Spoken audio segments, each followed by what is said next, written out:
This conversation with James Gollins, creator of the Darwinliving concept, explores the thinking and influences from which James has fashioned this concept for urban living. James is already known throughout Shropshire for his admiration of Charles Darwin and his own activism in the fields of sustainability, transport and land use. I started our conversation by asking him what it was that got him started on this road. Well, it all started, it stems from at school, because I used to spend quite a lot of time in the library looking at farming books rather than physics or English literature or any of these other topics, which I found rather boring. And then I got interested in other people who had written books on soil management and why they preferred not to use chemicals and everything and fertilizers. And that's where it all stemmed from. And I haven't really shaken it out of my bones. And you mentioned that you're coming from a farming background. Was that in Shropshire, and is that kind of been a family thing for generations? Yes, it is in North Shropshire. It's a family farming background. So as you can imagine, I was a bit of a rebel. I had the whole farming family saying, "You're wasting your time, wasting your money." But I think at the end of the day, I'm being slowly proved right. Fantastic. And obviously, you've got a great passion for this subject. What's your experience so far in raising these issues with politicians, councillors, and the public generally? The politicians and councillors, as a broad brush, they're not switched on. They're not interested because it's not that they're pushing their agenda in the sense of their manifesto. Yes, there are a lot of people who are concerned, some more than others. Those that are very concerned get involved in organisations, whether it's Greenpeace, Friends of the Earth, any organisation like that, Environment, Wildlife Trust. So, and I understand you've actually put yourself up in public to, what's the word, proclaim your beliefs and try and change minds somewhat. Well, yes, and so yes, I called myself the Albion Party, and you might ask why the Albion Party. Well, it's an old English name, and I did. My caption was having a big ocean liner, everybody getting onto it, and we're changing course. Okay. But I think that demonstrated to me that really people were more concerned about the two main parties, and that was more important in their book than a lone wolf trying to stand and get things changed within Parliament. So maybe with that in mind, do you think that social media gives you a better opportunity to spread the word and hopefully influence people to your way of thinking? Well, I think it is really the best way, because you've got a whole world, and the more people who hear what I have to say, they can think about it, they can perhaps adjust what they do in their own area. But the aim for everybody should be to get CO2 down to zero as quickly as we can. Mm. I mean, I'd like to see it in 10 years. It may not be altogether practical in 10 years, but I definitely think we need to get the curve going down rapidly to start with. Yeah. And it'll plateau out, I don't know, after halfway or 2/3 of the way down. Then that will be the hard bit. Mm. All that will take time because of the investment required to restructure everything. Yeah. So would you say, would it be accurate to say that you one of your main concerns is that there needs to be much greater urgency displayed by all parties, really? Well, yes, because because our CO2 emissions are rising. I think with the pandemic, it may have temporarily halted, but once the brakes are taken off and we can all go out to play and do whatever, they'll be on the increase. Mm. And in my book, as a country, we'll have wasted 12 months. Mm. We've had a lockdown for 12 months, playing around, borrowing tons of money. We've got to work a plan out at how we pay it back one way or another. Mm. I personally still think it's possible if we really get into the green energy, we can have the skills and the experience which we can market on the world economy. Absolutely, yeah. And that is where we can make sustainable profits for the country to justify having the debt. Mm. Okay. Unless we prefer to be a failed state, which we don't, obviously. Well, I don't. Okay, so Darwinliving itself, your concept, is, well, how would we describe it, as a comprehensive urban living concept. How would you say it's set apart from similar ideas implemented in Milan or Singapore or Gibraltar? Well, yes. Well, the concept of not using farmland, but recreating our urban and industrial wasteland more productive for living accommodation or small business development by going upwards. It is one thing. The other thing is, from a living point of view, we want to create a community. In a village, we're all on the same level with a street down the middle, and it's Mrs. Jones and Mr. Fred and the pub and the corner shop. Well, this is putting this all together, and we go up. So you may go up to the top to go to the gym and sunbathe. You may go halfway up to have a duck in the water, swim and exercise.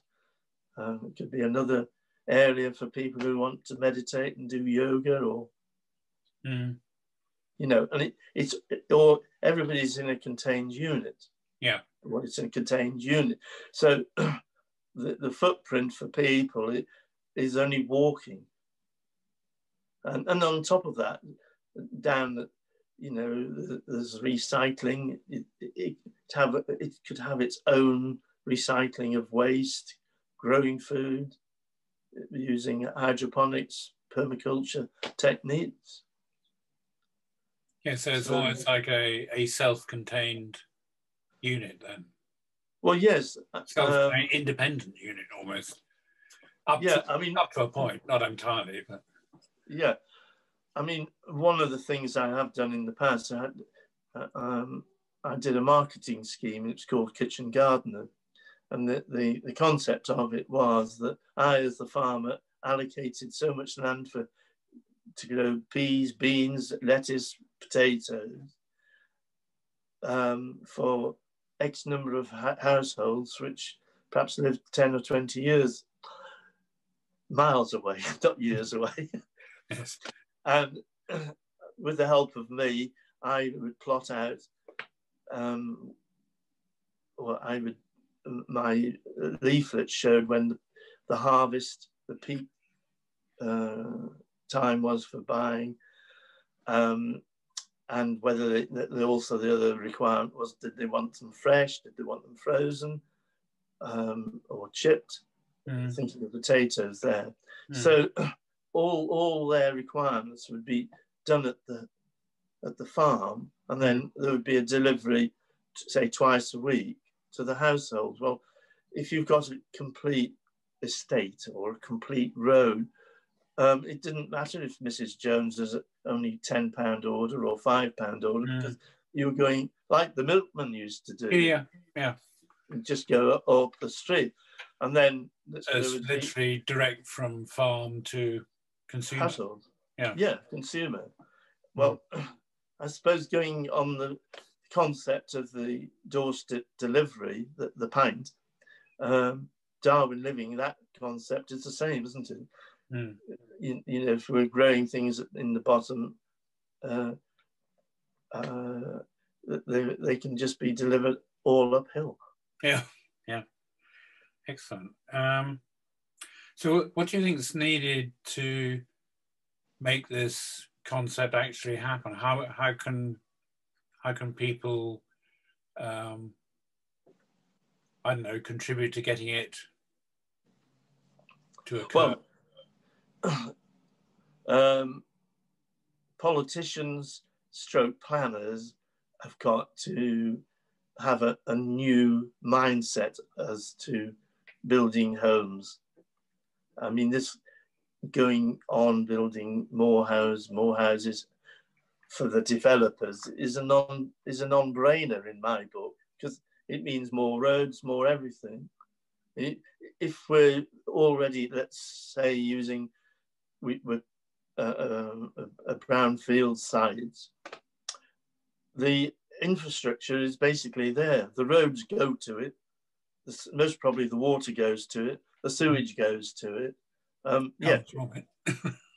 It only needs to be tinkered with, and then we build up and as low carbon way as we can.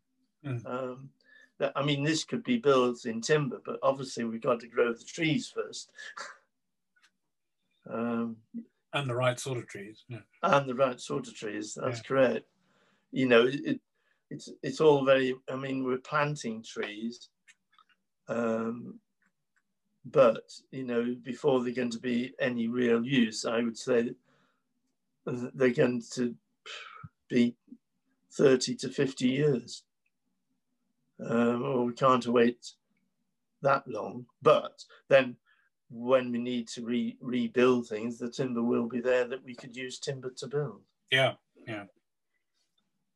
I think the basic idea of ensuring timber is available as a resource and hasn't all gone into wood pellets or whatever.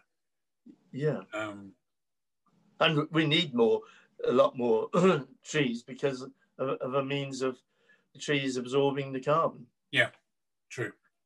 I mean, a lot of people, especially environmentalists, about Cumbria opening up the mine. I don't think it's a good idea, but on the other hand, if it's only for 5 years, fine. It's going to replace what we would import in any case, because it's special coke, if I've got my facts right. Yes, for the steel. For the steel industry. So we'd be importing that from somewhere. So it's going to help our balance of payments. Point one. The second thing is that at the end of the 4 to 5 year period, why not use some imagination and use the mine where we've got all the coal out for growing crops? Hydroponics, whatever. You know, we could have fish farms down there. We could have a whole load of different things. And that would give work for the people in that particular area. They don't have to travel, you know, miles and miles. So would it be accurate to say that one of the aspects, if you like, of that goes towards the Darwin living concept is that anything we do should also, in a sense, be reusable. So a mine is created for one purpose, but when that purpose is completed, it should be able to convert into another purpose. Well, that's so it isn't just a wasted asset, really. Yeah. Yeah, well, that's what we should be doing. And get on my soapbox again. that is one of the biggest disasters in the beaching plan. Nothing wrong with phasing steam engines out for diesel and electric, but all the lines they closed, they should have used for an alternative means of transport, whether it's walking, bikes, or cars, whatever. Instead, a lot of it was all broken up and built on, and 101 other things. So that because at the end of the day, they were lines of communication. Okay, some of them were from a pit or a steel works. Yeah. But then they all would have gone past a town, through a village. And with a little bit of imagination, and they could have been reused. I mean, I'm sure Lord Beeching could have found some capitalists who would have liked to have bought them to invest in using them for another means of transport. Yeah. Yeah. Okay. Thinking maybe more locally than globally, who do you admire around here for their green credentials? Oh, in Shropshire, our two main drivers are Fordall Farm and Mayall Farm. Mayall's would be known for their muesli, and Fordall Farm in the early days for their yogurt and dairy and cottage cheese and milk products. And are they? Would you say both of those are kind of forerunners or leaders in the organic? They certainly established. They come from they would be the forerunners in the 40s and 50s. And they've lasted this long against all the criticism and everything that's been thrown at them. Yeah. And I'm still here to tell the story. And then thinking more sort of globally, who do you think is or has been the most effective advocate for sustainable development? Well, Tony Jupiter has been is an author broadcaster, so he's done a lot in that sense. But currently, Zeb Homes on Stilts in Bristol, I forgot what they're called now. Z-Pods. Z-Pods, that's it. Yeah. Okay, that's only one story, but it's built. Yeah. And I was saying that they're all made in a factory, and they are very high spec, so the energy input is very low. Yeah. On them for heating anyway. Yeah. Excellent. And plus, they have all the facilities at hand underneath them. Yeah. Shops, hairdressers, dentists. So anybody want to go and see how the theory of it works, go to Bristol. Yeah. Okay. Yeah. I guess. But sorry. Darwin concept is that, but going very much, going up. And so that you have broader based, yeah. Broader based and higher, so that there's a higher density of people. Yeah. Okay. Where appropriate. Yeah. Which probably leads on to my final question. Currently, there are several initiatives to repurpose urban office buildings and retail, obviously with the changes to the high street and people working from home more flexibly anyway, or working more flexibly, sorry. Do you think this competes with the Darwin living concept, or could it actually be complementary? Well, I think it'd be very complementary. Okay, if you're using an existing shopping centre, it's a conversion job, but the concept of more people living, and if you're building units in a factory, then it's only a matter of using a unit to fit into a slot, or making the unit to fit the slot. But I mean, the general concept of people making, the most important thing from a Darwin living concept is making better use of the ground space. Yeah. And then if we're on a brownfield site, if you're thinking of Shrewsbury, like the Shire Hall, you could build it from scratch, and you could quite easily go up 10 floors high. And would that be higher than Rowland Hill then, or? No, I think I worked out. I think we would be able to kiss him. Or shake hands with him. Okay, I think on that note, James, we'll end this discussion. Thank you very much. That's most enlightening. Well, thank you. If you would like to engage with Darwin Living, you can add your weight to influencing better outcomes for sustainable development and greener urban living by contacting James by email, text or phone. You can subscribe to the Darwin Living YouTube channel to view further discussions around this subject area in the coming weeks and months. Thank you for watching.